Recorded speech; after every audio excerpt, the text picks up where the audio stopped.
नमस्कार। तो आज का जो हमारा टॉपिक है वो रहने वाला है इन विट्रो फर्टिलाइजेशन के ऊपर। तो आप सभी सोच रहे होंगे कि इन विट्रो फर्टिलाइजेशन क्या होता है। कुछ लोगों को तो पता होता है, पर कुछ लोग ऐसे होते हैं जिनको इन विट्रो फर्टिलाइजेशन के बारे में नॉलेज नहीं है। तो मैं आपको बताती हूँ इन विट्रो फर्टिलाइजेशन के ऊपर। आज के समय में क्या हो रहा है कि प्रेगनेंसी में लेडीज को बहुत प्रॉब्लम आ रही है, तो पेरेंट्स बहुत परेशान होते हैं कि क्यों बच्चा कंसीव नहीं हो रहा है, क्या प्रॉब्लम हो जाती है। तो उस केस में जिन लोगों को बेबी प्लानिंग में प्रॉब्लम होती है, तो उसके लिए ये टेक्निक है जिसको हम बोलते हैं इन विवो फर्टिलाइजेशन। तो देखिए, इन विवो फर्टिलाइजेशन में क्या होता है। इन विट्रो और इन विवो दो वर्ड्स होते हैं। इन विवो होता है जो बॉडी के अंदर प्रोसेस होती है, उसको बोलेंगे इन विवो। और इन विट्रो मतलब कि जो लैब्स के अंदर परफॉर्म की जाती है, या ये बोल सकते हैं जो हमारी बॉडी से बाहर होती है। तो देखिए क्या होता है इन विवो फर्टिलाइजेशन में क्या होगा एंड इन विट्रो में क्या होता है। इन विवो तो कोई वर्ड ही है, वैसे हम ये बोल सकते हैं जो बॉडी के अंदर जो नेचुरल प्रोसेस के थ्रू बेबी होता है उसको, वो एक प्रोसेस अलग हो गई। और एक होती है इन विट्रो, जो हम क्या करेंगे, मेल मेल से स्पर्म लेते हैं एंड जो फीमेल होती है फीमेल का एग लेकर के हम लैब में फर्टिलाइजेशन करवाते हैं। और फिर उसको जो फीमेल होती है कैथेटर के थ्रू फीमेल के यूट्रस में इंसर्ट कर दिया जाता है। तो फिर क्या होता है, then foetus and then zygote. और फिर क्या होता है कि बेबी की ग्रोथ होना स्टार्ट होती है और बेबी डेवलप होता है। तो ये प्रोसीजर रहता है इन विट्रो फर्टिलाइजेशन में।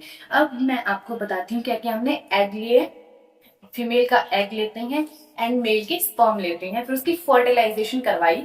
फर्टिलाइजेशन करवा के उसको फीमेल के, अब ऐसे तो आपको पता नहीं चलेगा, इसके लिए आपको फीमेल रिप्रोडक्टिव सिस्टम और मेल रिप्रोडक्टिव सिस्टम के बारे में नॉलेज होना बहुत ज्यादा जरूरी होता है। तो फिर हम क्या करवाएंगे, फर्टिलाइजेशन करवाने के बाद उसको कैथेटर के थ्रू हमने क्या किया, इंसर्ट कर दिया किसमें, फीमेल के यूट्रस में। एंड देन फिर क्या हुआ, इसको हम टेस्ट ट्यूब बेबी भी बोलते हैं। इन विट्रो फर्टिलाइजेशन के थ्रू जो बेबी पैदा होता है उसको टेस्ट ट्यूब बेबी भी बोलते हैं। तो टेस्ट ट्यूब बेबी ये सबसे पहले 1978 में लंदन में लुइस ब्राउन एक बेबी पैदा हुई थी, लड़की पैदा हुई थी। तो वो हुई थी टेस्ट ट्यूब बेबी के माध्यम से। एंड देन फिर क्या होता है, ये प्रोसीजर कैसे रहता है। तो क्या होता है कि सबसे पहले जो फीमेल होती है, फीमेल के स्टमक में क्या होता है, कम से कम 10 से 12 इंजेक्शन लगते हैं। गोनेडोट्रोपिन हार्मोन होता है। गोनेडोट्रोपिन जो हार्मोन होता है वो इंजेक्शन लेडीज के फीमेल के स्टमक में लगाया जाता है। उसको हम ट्रिगर इंजेक्शन भी बोलते हैं। वो क्या होता है, देखिए क्या प्रॉब्लम ऐसी होती होगी मेल और फीमेल की जिसकी वजह से हमें इन विट्रो फर्टिलाइजेशन करवानी पड़ रही है। तो क्या होता है कि मेल में जो स्पर्म का जो काउंट होता है वो बहुत कम होता है। मतलब स्पर्म उतने जितने बनने चाहिए क्वांटिटी में उतने नहीं बन पाते हैं। अगर बनते भी हैं तो वो जब तक वो नॉर्मल प्रोसेस के थ्रू वो एग तक पहुंचेंगे उससे पहले ही, वो एग तक पहुंचने से पहले ही वो क्या हो जाते हैं, वो डेड हो जाते हैं। और फीमेल में क्या प्रॉब्लम रहती है उनके रिप्रोडक्टिव सिस्टम में कि जो फीमेल होती है, फीमेल में जो एग बनते हैं वो एग होते हैं बिल्कुल स्मॉल, बिल्कुल छोटे छोटे एग बनेंगे।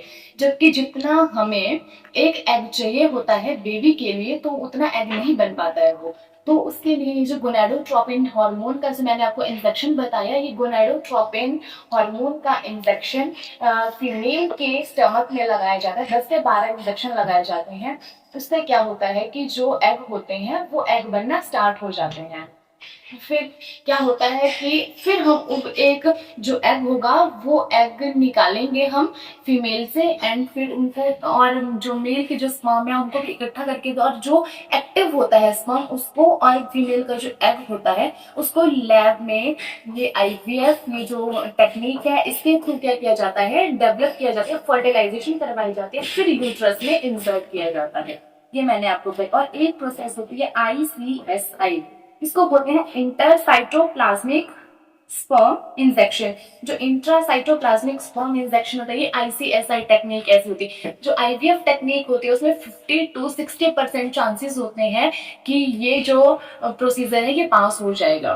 और एक है ICSI, ये जो मैंने आपको अभी बताई। तो इस प्रोसेस में क्या होता है, जो फीमेल का जो एग होता है, अगर IVF के थ्रू भी ये जो प्रोसीजर है अगर ये भी काम ना करे तो आईसीएसआई हम करवाते हैं। तो आईसीएसआई में क्या होता है कि जो स्पर्म होता है, स्पर्म का इंजेक्शन, स्पर्म जो स्पर्म हम लेंगे उसका इंजेक्शन एग के अंदर दिया जाता है। जैसे मान लो ये एग है तो एग के अंदर उसको इंसर्ट करके वैसे दिया जाता है। तो इसमें 99% चांसेस है कि ये जो टेक्निक है ये काम करेगी। तो ये आज का प्रोसीजर था। आई होप आपको आईवीएफ टेक्निक का पता चल गया होगा।